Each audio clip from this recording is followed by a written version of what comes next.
சரவணா வாங்கிய என்ன ஆளவே காணா வரல. பிஸியா அவங்க டேடி வந்தனாலயா?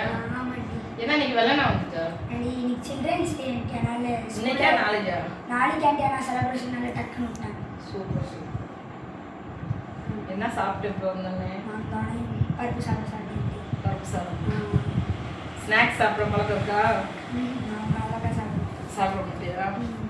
ஒரு விஷயம் சொல்லணும்னு நினச்சேன். உனக்கு மட்டும் இல்லை, சேனலில் இருக்க எல்லாத்துக்குமே, எனக்கு தெரிஞ்ச எல்லாத்துக்குமே சொல்லணும்னு நினச்சேன். அதாவது வெளியில் போய் நீங்கள் கேக் வேணும்லாம் வாங்கி சாப்பிட்றீங்கல்ல. ஏன் நேற்று எங்கள் வீட்டில் என்ன நடந்துச்சுன்னா, அண்ணா 2 பேர் இருக்கால, என் பையன் 2 பேரும். நான் வெளியில் போயிட்டு லேட்டாக வந்தேன். மம்மி ஹோட்டல் பேர் சொல்ல வேணாம், அது நல்லா இருக்காது. அங்கே வந்து இப்போ வந்து கோயம்புத்தூரில் தான் ஃபேமஸ் முட்டை மிட்டாயின்னு சொல்லிட்டு, முட்டையிலே நல்லா ஸ்வீட்ஸு எல்லாம் இது பண்ணி கேக் மாதிரியே கொடுப்பாங்க. அது கோயம்புத்தூரில் தான் ஃபேமஸ்ஸு. இவங்க வாங்கி தரேன்னு சொல்லிட்டு வாங்கி எனக்கு தரல. அப்போ சொன்னால் மம்மி இங்கே வந்து இந்த ஹோட்டல் இங்கே இருக்குது அப்படின்னு சொல்லி சொன்னேன் என் பையன். சரின்னு சொல்லிட்டு நைட்டு 10:10க்கு வாங்க நம்ம போகலான்னு சொல்லிட்டு என் பையன் கூட நானும் போகிறேன். போய் 2 பேரும் சேர்ந்து தான் போய் கேக்லாம் வாங்கிட்டு வரோம். எங்கள் வீட்டுக்காரருக்கு எங்கள் வீட்டில் இருக்க 4 பேருக்குமே. சரி நாங்கள் எல்லாரையும் ஓப்பன் பண்ணி சாப்பிட்டுட்டு இருக்கோம். என் பெரிய பையன் மட்டும் சாப்பிட்டது நல்லா இல்லை டேஸ்ட்டு அப்படின்னா பாதி சாப்பிட்டுட்டாங்கண்ணா. அதை நாங்கள் அங்கே போயிட்டு வரவே லேட் ஆகிடுச்சுல, பாதி சாப்பிட்டுட்டா. என்னடா பூரா டேஸ்ட் பண்ணி பார்க்கலாம்னா நல்லா இல்லை, வேணா என்னோடது நீ சாப்பிடுன்னு சொல்லிட்டு நான் வச்சுட்டு ஏதோ பழசை கொடுத்துட்டாங்க போலன்னு சொல்லிட்டு அப்படியே நான் சோஃபா மேலேயே வச்சுட்டு காலையில் பார்க்குறேன். அது பூரா வந்து பூசாம் முடிச்சா அப்படியே இருக்குது அந்த கேக்கில். என் பையன் 23 வயசு பையன். நாங்கள் பெரியவங்க, நாங்களே வாங்கின ஆர்வக்குழாவில் சாப்பிட்டோம். எங்கிறது நல்லா இருக்கு, அவன் கொஞ்சம் கவனிக்கக்குள்ளமே பாதி சாப்பிட்டுட்டியா.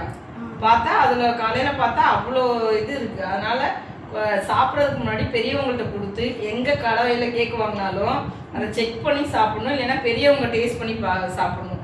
இது ஏன் நான் இதை சொல்லணும்னு நினச்சேன்னா, இங்கே மட்டும் இல்லை, என் பையன் ஹாஸ்டலில் இருக்கிறப்ப அவனுக்கு இது மாதிரி கேக் ஷாப்புக்கு போய் நாங்கள் வாங்கி கொடுக்குறப்பையும் 1 வயசில் அவன் ஹாஸ்டலில் படித்தா. அப்போ ஒரு ஸ்பூன் நான் எப்பவுமே நான் சாப்பிட மாட்டேன். அவனோட ஒரு ஸ்பூன் எடுத்து சாப்பிட்டோன்னே அப்படியே அது கெட்டு போயிடுச்சு. அந்த கேக் அப்படியே வச்சுட்டாங்க, அவங்களுக்கே தெரில. அது வந்து 2 நாள் 3 நாள் தான் டைம் இருக்கும். அது விற்கலைன்னா அதையும் வச்சு கொடுத்துருது. இப்போ பெரியவங்க எங்களுக்கு தெரியுது, ஆனால் குழந்தைகளுக்கு உங்களுக்கு தெரியாதுல்ல.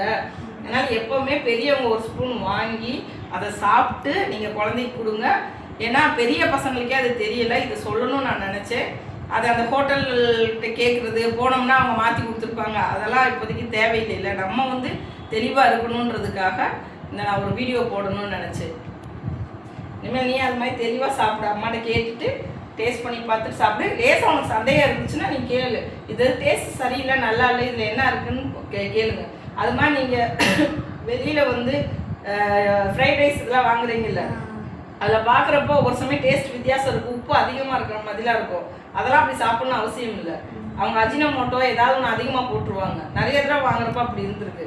இதில் கொஞ்சம் உப்பு அதிகமாக இருக்குது, டேஸ்ட் ஒரு மாதிரி இருக்குது, எனக்கு வேணாங்க 2 ஸ்பூன் சாப்பிட்றப்பே நமக்கு தெரிஞ்சு போயிடும். கூப்பிட்டு அவங்கள்ட்ட கொடுத்து நம்ம மாற்றிடணும். உடம்புக்கு கெடுதலையான விஷயத்த எதுவுமே சாப்பிடக்கூடாது. சரியா?